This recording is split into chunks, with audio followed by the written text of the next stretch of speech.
Hello everyone, मैं मिश्र कुमार। इस lecture में हम बात करने जा रहे हैं एंगुलर एसएचएम की।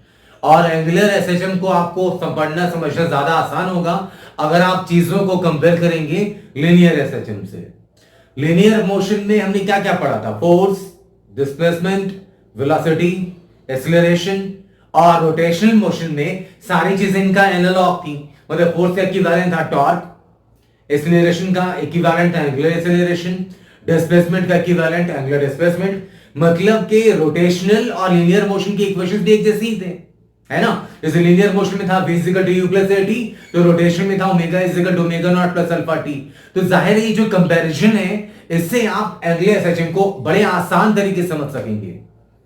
हमने लीनियर एसएचएम में पढ़ा था, तुम्हें एक टेबल से पढ़ा था तो ज्यादा बेटर समझ में आ जाएगा। Linear SHM versus angular SHM. इस टेबल के जरिए अगर आप एंगुलर एसएचएम को पढ़ेंगे तो आपको कुछ भी नया इसमें समझ में नहीं लगेगा कि वो नया सा है, वो आपको लगेगा कि चीजें पढ़ी पढ़ाई हैं। लीनियर एसएचएम में एक्सीलरेशन क्या होता था? फर्स्ट पॉइंट, एक्सीलरेशन क्या था? Minus omega square theta, omega square x, माफी चाहता हूं, minus omega square x. X क्या था? Slide displacement from main position, है ना। और हमने पुराने लेक्चर्स में आपको कितनी बार पढ़ाया कि ये कैसे लेके आते हैं। हमें इस इक्वेशन तक पहुंचने के हमारे पास दो मेथड्स थे लीनियर एसएचएम में, एक फोर्स मेथड, एक एनर्जी मेथड। अब यहां पे आओ, यहां पे इसी का इक्विवेलेंट मिलेगा आपको। एक्सीलरेशन की जगह angular acceleration alpha minus omega square theta. यहां पे थीटा स्लाइट एंगुलर डिस्प्लेसमेंट, यहां पे एक्स स्लाइट लीनियर डिस्प्लेसमेंट। याद रहे थीटा और एक्स दोनों के दोनों बहुत स्मॉल होंगे। अब सेकंड पॉइंट, टाइम पीरियड। यहां से आप ओमेगा निकाल लिया करते थे, तो टाइम पीरियड क्या निकालते थे? 2 पाई बाई ओमेगा। तो वही कहानी, अगर किसी सिस्टम में आप एंगुलर एक्सीलरेशन निकालने में कामयाब हो गए तो यहां से अल्फा ओमेगा जब मिल जाएगा तो टाइम पीरियड आपका यहां भी होगा 2 pi by omega. Linear SHM की जनरल इक्वेशन हुआ करती थी x is equal to a sine omega t plus pi. ये क्या था? लीनियर एम्पलीट्यूड, मतलब मेन पोजीशन से लीनियरली कितना बॉडी आगे पीछे गई, मैक्सिमम। इसी का इक्विवेलेंट यहां होगा, यहां पे x की जगह, x यहां पे लीनियर डिस्प्लेसमेंट है, एंगुलर में एंगुलर डिस्प्लेसमेंट x की जगह थीटा। a है आपका लीनियर एम्पलीट्यूड, यहां पे a की जगह रहेगा थीटा नॉट। मतलब मीन पोजीशन से बॉडी मैक्सिमम कितना डिस्प्लेस हो रही है, वो है angular amplitude, theta not sine omega t plus phi not. वही फाई नॉट यहां भी लिखते थे। अगर मीन पोजीशन से x डिस्टेंस पे चले जाएं तो वेलोसिटी कितनी लिखा करते थे अपन? Omega under root a square minus x square. यहां भी वही कहानी है। मेन पोजीशन से अगर थीटा डिस्प्लेसमेंट पे चले जाएं आप, अगर बॉडी मेन पोजीशन से थीटा डिस्प्लेस हुई है अगर, तो एंगुलर वेलोसिटी ओमेगा हो जाएगी आपकी ओमेगा डैश, या ओमेगा दोनों का तो वही ले रहा हूं मैं, ओमेगा डैश यहां लिख देता हूं मैं। ये ओमेगा डैश एंगुलर वेलोसिटी के लिए है और ये ओमेगा एसएचएम की एंगुलर फ्रीक्वेंसी है, is equal to under root, यहां पे लीनियर एम्पलीट्यूड, यहां पे थीटा नॉट एंगुलर एम्पलीट्यूड, यहां पे x लीनियर डिस्प्लेसमेंट, यहां पे थीटा एंगुलर डिस्प्लेसमेंट। तो एंगुलर एसएचएम में डिटेल में इतना नहीं जाते, क्वेश्चंस आपको नहीं मिलेंगे बहुत ज्यादा। वेलोसिटी की चर्चा बहुत कम बार होगी, शायद एक आध दो बार देखने को मिल जाए, लेकिन ऐसा नहीं है कि वो पूछे तो हम बता नहीं सके। हम एनर्जी वगैरह सब निकाल सकते हैं, kinetic energy, potential energy, total energy, जो पूछे हमसे वो सारी चीजें निकाल सकते हैं पर लीनियर एसएचएम से। बस करना क्या पड़ेगा? करना ये पड़ेगा कि एसएचएम में जो क्वांटिटी लीनियर है उसे आप कन्वर्ट कर दें एंगुलर क्वांटिटी में। जैसे एक्सीलरेशन लीनियर था तो ये हो गया एंगुलर एक्सीलरेशन, है ना। ये वेलोसिटी थी, ये डिस्प्लेसमेंट था लीनियर डिस्प्लेसमेंट, ये हो गया एंगुलर डिस्प्लेसमेंट। ये वेलोसिटी थी लीनियर वेलोसिटी, ये हो गई एंगुलर वेलोसिटी। ये एंगुलर फ्रीक्वेंसी एसएचएम वाली, इसलिए मैंने ओमेगा डैश लिख दिया है। तो इस तरीके से आप लीनियर एसएचएम की चीजों को आप अगर कंपेयर कर दें, उन्हें कन्वर्ट कर दें एंगुलर वेरिएबल्स में, तो आपको एंगुलर एसएचएम की सारी चीजें नजर आ जाएंगी। सबसे इंपॉर्टेंट जो मुद्दा है, सबसे इंपॉर्टेंट जो पॉइंट है एंगुलर एसएचएम में, वो ये है कि आप ये वाली इक्वेशन तक पहुंच सकें, क्योंकि सारी कहानी, सारे रिजल्ट जो है वो डिपेंडेंट होते हैं एसएचएम के एंगुलर फ्रीक्वेंसी पर, और वो आपको तब मिल पाएगा जब आप यहां तक की इक्वेशन लिख सकेंगे। एसएचएम में हमने एनर्जी मेथड पढ़ा, फोर्स मेथड देखा, time period spring block system देखा, मैसिव स्प्रिंग्स देखे। हर जगह हमारा मोटिव ये रहा था कि हम यहां तक इक्वेशन लिख सके ताकि कंपेयर करके ओमेगा लेके आ जाए। एंगुलर एसएचएम में भी सेम मोटिव रहेगा अपना, बस फर्क ये है कि हम एंगुलर इक्वेशन लिखेंगे, यहां तक ला करके कंपेयर कर देंगे यहां, और ओमेगा निकाल के फिर टाइम पीरियड जो भी पूछें, वेलोसिटी, एंगुलर डिस्प्लेसमेंट, कुछ भी पूछें, सब कुछ निकाल सकते हैं फिर। तो ये बेसिक्स है एंगुलर एसएचएम की। मैंने बहुत डिटेल में चीजें नहीं लिखी हैं, मैंने जरूरत नहीं है उसकी। आप एंगुलर एसएचएम को अगर पढ़ना चाहते हैं तो लीनियर एसएचएम क्या है इसे देखें, आपको हर चीज बड़ी आसान नजर आएगी। अब आइए कुछ इलस्ट्रेशंस के जरिए मैं आपको इस इक्वेशन को लिखने के तरीके बताता हूं। तो जल्दी से वीडियो पॉज कर दें। ये एनालॉगी, एक कंपैरिजन जो है वो जरूर से अपनी कॉपी में नोट कर लें ताकि आपको याद रहे। और एक फाइनल स्टेटमेंट में यहां पे इस बारे में बोल रहा हूं कि angular SHM is analogous to linear SHM. If you convert all the linear variables into angular variables, then we get the parameters of angular SHM. अगर आप linear SHM के सारे पैरामीटर्स को angular variable में कन्वर्ट कर दें तो angular SHM की सारी प्रॉपर्टीज आपको मिलनी शुरू हो जाती हैं। तो जल्दी से वीडियो पास से नोट करें, सर्टेन इलस्ट्रेशंस के जरिए हम इसे और बेटर वे में समझने की कोशिश करते हैं। अब आप ये इलस्ट्रेशन देखें। सवाल है कि सिंपल बैंडविड्थ का टाइम पीरियड चाहिए हमें स्मॉल ऑसिलेशंस के लिए। स्मॉल ऑसिलेशंस का मतलब क्या हुआ भाई? इसका मतलब हुआ small angular displacement. Small angular displacement. तो जो थीटा डिस्प्लेसमेंट है पेंडुलम की वो बहुत ज्यादा नहीं है, बहुत स्मॉल है। हमें टाइम पीरियड चाहिए सिंपल पेंडुलम की। आ जाओ, सिंपल पेंडुलम, ये बॉब की मास m मान ले, स्ट्रिंग की लेंथ l मान लेते, ये अपने मेन पोजीशन पे है। अब हमें कैसे पता चलेगा कि एंगुलर एसएचएम का अप्रोच है यहां पर? तो एंगुलर एसएचएम में आप देखो जब डिस्प्लेस करोगे तो ये एंगुलर डिस्प्लेसमेंट होगी ना थ्रेड की। अभी थ्रेड वर्टिकल है और ये थ्रेड इस तरीके से घूमता रहेगा, ये थ्रेड का एंगुलर डिस्प्लेसमेंट होगा। तो एंगुलर मोशन जहां पे नजर आ रहा है वहां पे एंगुलर एसएचएम है। तो इसके लिए कोई बहुत ज्यादा आपको पीएचडी करने की जरूरत नहीं है कि क्या होता है, कैसे पता चलेगा। अगर आपको एंगुलर मोशंस नजर आ रहे हैं तो जाहिर है कि वो केस एंगुलर एसएचएम का है। अब आइए, एंगुलर एसएचएम में क्या होता है? Alpha is equal to minus omega square theta. ये है ना कहानी, हमें यहां तक पहुंचना है। तो कैसे ये लेके आते हैं जरा ध्यान देंगे। मैं आपको पहली बात समझा रहा हूं कि एंगुलर एसएचएम में कैसे हम टाइम पीरियड ऑफ ऑसिलेशन निकालते हैं। तो बहुत ध्यान से देखना, इसका टाइम पीरियड तो अपन इंजीनियरिंग में सॉरी 11th में आने से पहले ही पढ़ चुके होते हैं। ये 2/10 10वीं नौवीं के बच्चे जानते हैं। ये रिजल्ट कैसे आता है अब उसकी चर्चा कर रहे हैं अपन, ध्यान देना। मेन क्वेश्चन है ये, यहां से थीटा स्लाइड डिस्प्लेसमेंट दिया हमने। थीटा कैसा दिया? थीटा हमने ये एंटी क्लॉकवाइज, इसलिए एरो साइन दिखा देंगे। थीटा बहुत स्मॉल है, नजर आए आपको, इसलिए मैं इतना बड़ा बना दिया है। अब आओ, हमें एंगुलर एक्सेलरेशन चाहिए तो टॉर्क चाहिए होगा। टॉर्क से तो पता चलेगा angular acceleration. Torque is equal to I alpha, तो वहां से अल्फा मिलेगा। तो एंगुलर एक्सेलरेशन में जब भी आपको टाइम पीरियड चाहिए तो बॉडी को मेन पोजीशन से स्लाइडली डिस्प्लेस कर दो थीटा एंगल, और टॉर्क निकाल दो about the point of revolution. यहां इसके बाद रोटेट करेगा ना, तो ये एक्सिस है आपकी, इस पॉइंट के अबाउट आप टॉर्क निकाल दें। तो थीटा काफी स्मॉल है, थीटा इज वेरी स्मॉल, याद रहे। तो ही ये एसएचएम है, वरना ऑसिलेशन तो होगा लेकिन वो सिंपल हार्मोनिक ऑसिलेशन नहीं होगा, है ना। तो आप इजीली आपको बोले कि थीटा बहुत ज्यादा कर दें तो क्या पीरियोडिक मोशन नहीं होगी? डेफिनेटली पीरियोडिक होगी। तो हमने एसएचएम के पहले लेक्चर में बात कर रखी है कि पीरियोडिक और एसएचएम में फर्क क्या है ना। हर एसएचएम एक पीरियोडिक मोशन है, लेकिन सारे पीरियोडिक मोशन एसएचएम नहीं होते। ये फर्स्ट लेक्चर में आपको पढ़ाया हुआ है। इसलिए कोई बोले कि थीटा स्मॉल है कि लार्ज ले ले तो क्या फर्क पड़ेगा? लार्ज ले लेंगे तो फर्क बस ये पड़ेगा कि वो मोशन सिंपल हार्मोनिक नहीं होगी, वरना पीरियोडिक तो होगी ही होगी वो। आप ध्यान दीजिए जरा। तो हमने थीटा एंगल डिस्कस करा, थीटा डिस्प्लेसमेंट कैसा? एंटी क्लॉकवाइज, ये एंटी क्लॉकवाइज। अब टॉर्क निकालते हैं, mg। ये है perpendicular distance axis of rotation से। ये थीटा, ये l, तो जाहिर है ये हो जाएगा L sin थीटा। अब इसमें तो कोई रॉकेट साइंस नहीं, निकाल सकते हैं अपन। sin theta is equal to perpendicular upon hypotenuse, ये आ जाएगा L sin थीटा। तो torque is equal to I alpha. Torque कितना हो जाएगा? टॉर्क हो जाएगा, पहले टॉर्क लिख दूं, आई अल्फा बाद में लिख दूंगा। टॉर्क कितना हो जाएगा? mg into perpendicular distance, axial rotation सी, परपेंडिकुलर डिस्टेंस ये रही। यहां से देखो चाहे यहां से देखो, बात तो वही है ना मेरे भाई। Line of action of force ये रही आपकी, ये line of action of force, और टॉर्क के लिए परपेंडिकुलर डिस्टेंस लेते हैं एक्सिस से, ये L sin थीटा, तो जाहिर है ऊपर वाला ये भी L sin थीटा ही होगा।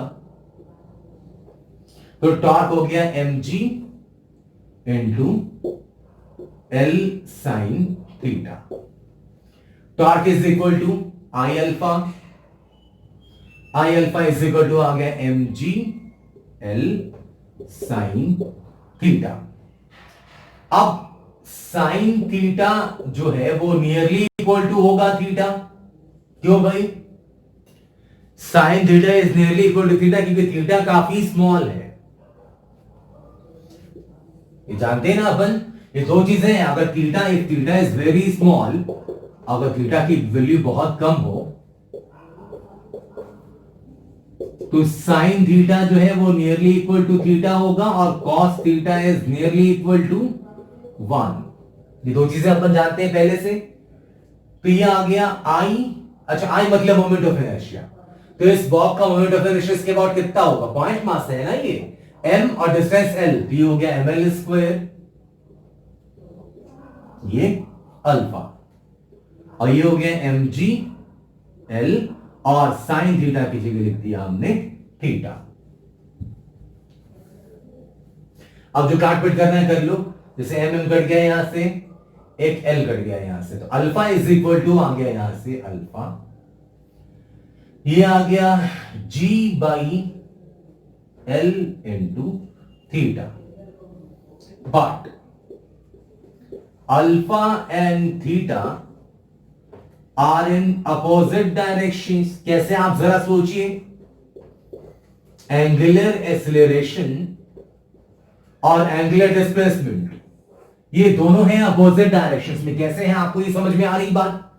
mg का जो टॉर्क है वो लेके आना चाहेगा इसे क्लॉकवाइज, और आपने डिस्प्लेसमेंट कैसी दी? Anti clockwise. टॉर्क जिधर होगा उधर ही एंगुलर डिस्प्लेसमेंट, एंगुलर एक्सीलरेशन भी होगी।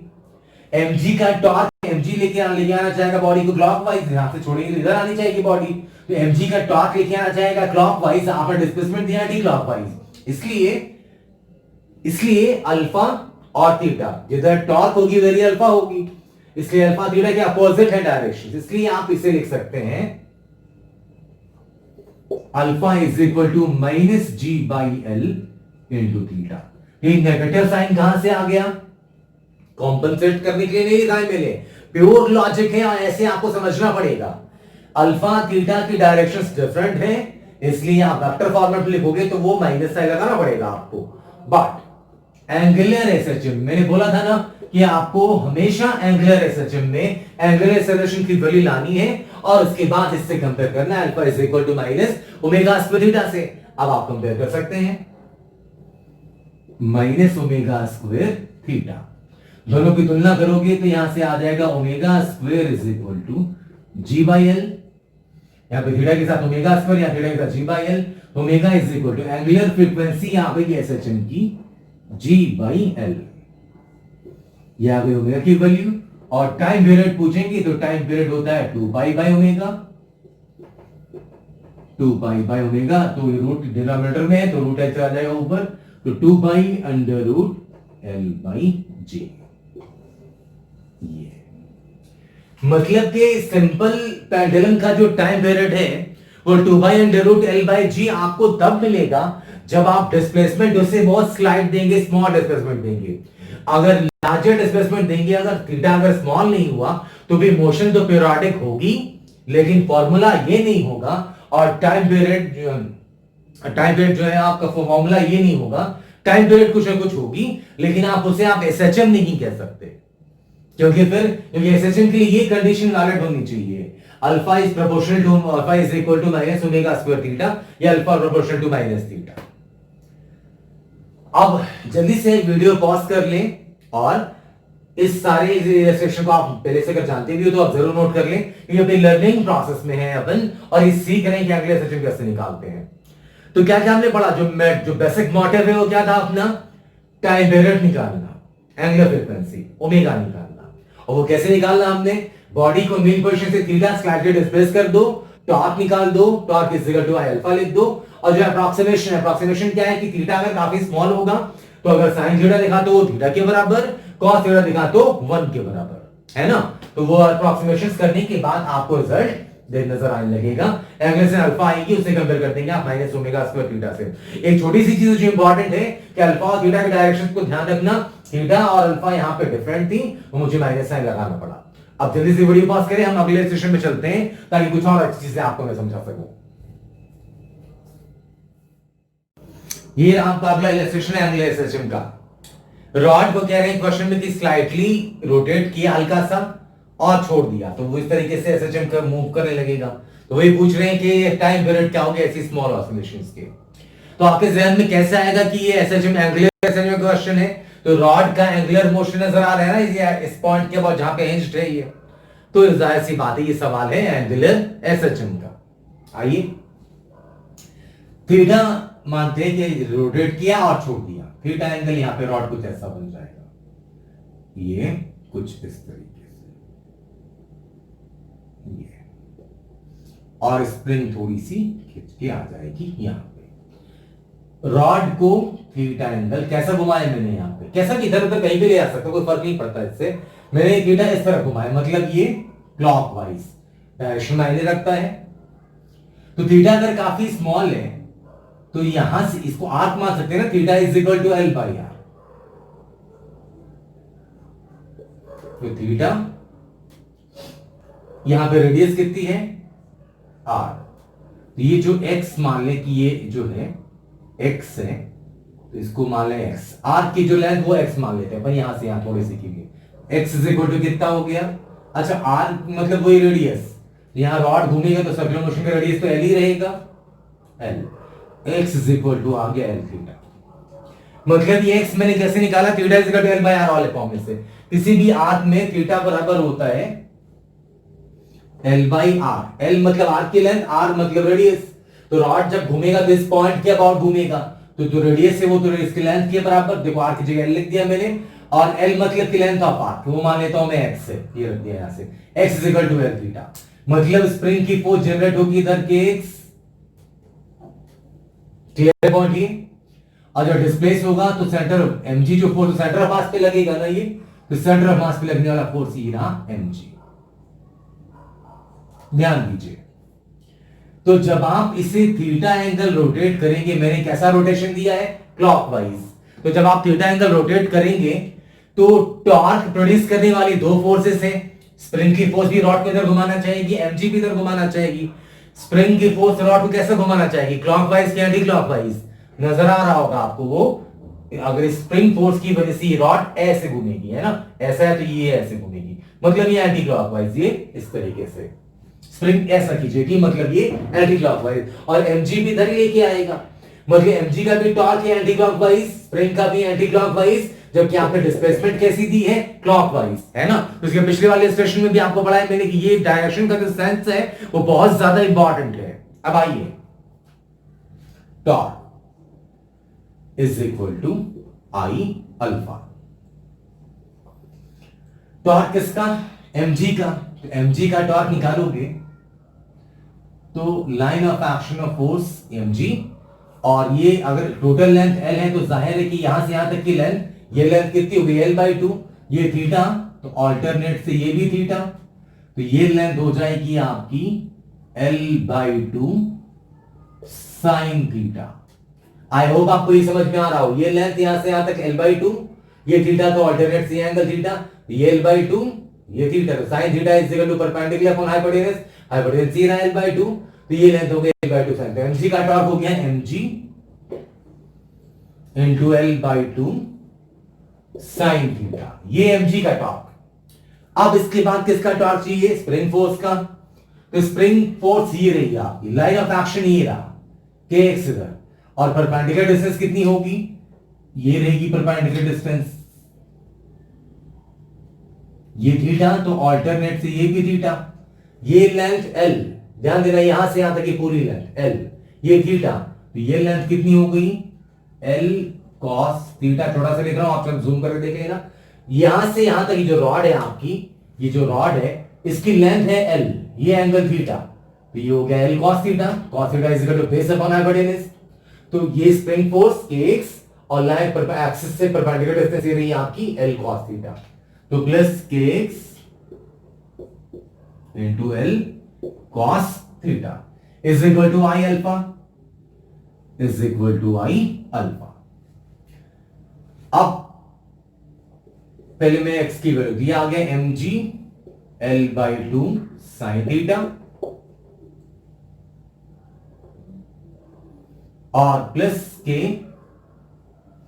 x की जगह आप लिख सकते हैं L थीटा, या आ गया L theta into L cos theta is equal to I मतलब मोमेंट ऑफ इनर्शिया। तो रॉड कौन से पॉइंट के अबाउट रोटेट कर रहा है, अपने एंड के अबाउट, तो रॉड के एंड के अबाउट मोमेंट ऑफ इनर्शिया कितनी होती है ml²/3। ये बड़ा नोटेशन है अपन ने, तो यहां से आगे वैल्यू ये जो काटपट करना है कर लो, अगले स्टेप में करता हूं। अब जरा ध्यान दो, अगर थीटा काफी स्मॉल है, जो हमने पिछले सेशन में देखा कि थीटा इज वेरी स्मॉल, अगर आपका थीटा काफी स्मॉल है तो साइन थीटा जो है वो नियरली इक्वल टू थीटा और कॉस थीटा की वैल्यू नियरली इक्वल टू 1। यहां पे रख दें, ये हो गया mg L/2 इंटू थीटा, देखो साइन थीटा की जगह पे थीटा लिख दिया और कॉस थीटा की जगह 1, तो आ गया प्लस के L² theta, L into L L² theta, cos theta की जगह पे 1 is equal to ml²/3 into alpha. यहां से एक L तो कट रहा है, यहां पे एक L कट गया, ये एक L कट गया, ये, तो अल्फा इज इक्वल टू आ गया, अल्फा इज इक्वल टू, सब इधर भेजते हैं तो आ गया 3 mg, mm कट जाएगा इसमें, मतलब कितनी आ जाएगी वैल्यू, इसमें mm तो कट गई, तो आ गई वैल्यू, ये बात देता हूं mg/2 थीटा कॉमन कर देता हूं, plus KL mg/2 plus KL into theta divided by ml/3। अब एक छोटी सी चीज जरा ध्यान देना, मैं इसी स्टेप में लिख देता हूं।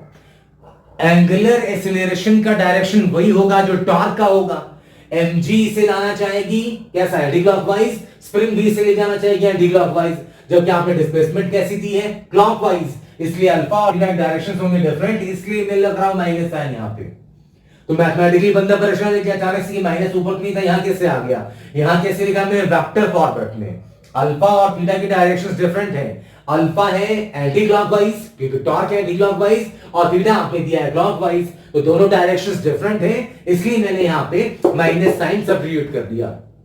अब क्या बचा, मुझे यहां पे मिटाना पड़ेगा, तो आप जल्दी से अपना नोट कर लें। अब बस कंपैरिजन करनी है आपको, कंपेयर करिए और एंगुलर वेलोसिटी ओमेगा ने एंगुलर फ्रीक्वेंसी ओमेगा निकाले, टाइम पीरियड मिल जाएगा। तो अल्फा की वैल्यू आपके यहां से alpha is equal to minus, divide करेंगे तो mm कर आएगा 3g/2l, 3g/2l, फिर चला गया ऊपर l नीचे और ये l कट गया तो आ गया 3k/m plus 3k/m into theta. 3 चला गया ऊपर 3k, l कट गया 3k/m, करेक्ट है। और अल्फा इज इक्वल टू होगा माइनस ओमेगा स्क्वायर थीटा, दोनों को कंपेयर कर देंगे, omega square is equal to आ गया 3g/2l plus 3k/m, omega square हटा दोगे तो ये आ गया अंडर रूट, ये आ गई angular frequency omega, time period की वैल्यू आ गई 2π/ओमेगा।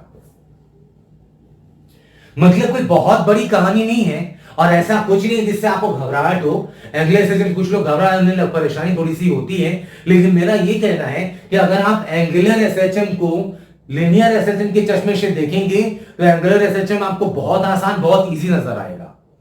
तो वहां पे हमें करना क्या है, एंगुलर एसएचएम में टाइम पीरियड निकालने के लिए आप सिस्टम को मेन पोजीशन से थीटा डिस्प्लेस कर दें। आप देखिए किधर डिस्प्लेस किया आपने, क्योंकि डायरेक्शन इंपॉर्टेंट है। और जैसे मैंने यहाँ पे डिस्प्लेस कर बता दिया, मैंने थीटा डिस्प्लेस किया था यहाँ पे शायद क्लॉकवाइज, टॉर्क आ रही थी एंटी क्लॉकवाइज, इसलिए अल्फा थीटा की डायरेक्शन थी डिफरेंट, तो मुझे यहां पे माइनस साइन लगाना पड़ा, जो कि ऊपर में नहीं है। ये लॉजिक आया माइनस साइन का डायरेक्शन के पॉइंट ऑफ व्यू से।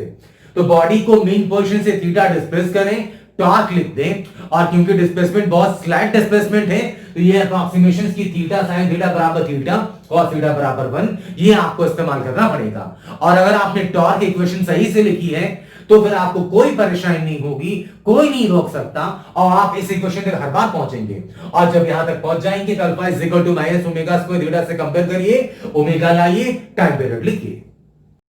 तो ये थी छोटी सी कहानी एंगुलर एक्सेशन की। जहां भी एंगुलर मोशन ऑब्जर्व हो, जहां भी एंगुलर डिस्प्लेसमेंट स्मॉल है एंगुलर मोशन में, वहां एंगुलर एक्सेशन की पॉसिबिलिटीज बनती हैं। ऐसे नजरिए से आप क्वेश्चन सॉल्व कर सकते हैं। टॉर्क इक्वेशन लिखिए और कहानी आगे बढ़ाते जाइए। तो आई होप आपको चीजें समझ में आई होंगी। मिलते हैं अगले क्लास में नए टॉपिक के साथ। किसी किस्म की परेशानी तो मुझे फीडबैक कमेंट में मुझे जरूर बताएं। तो मिलते हैं अगली क्लास में। Thank you so much. जय हिंद, जय भारत।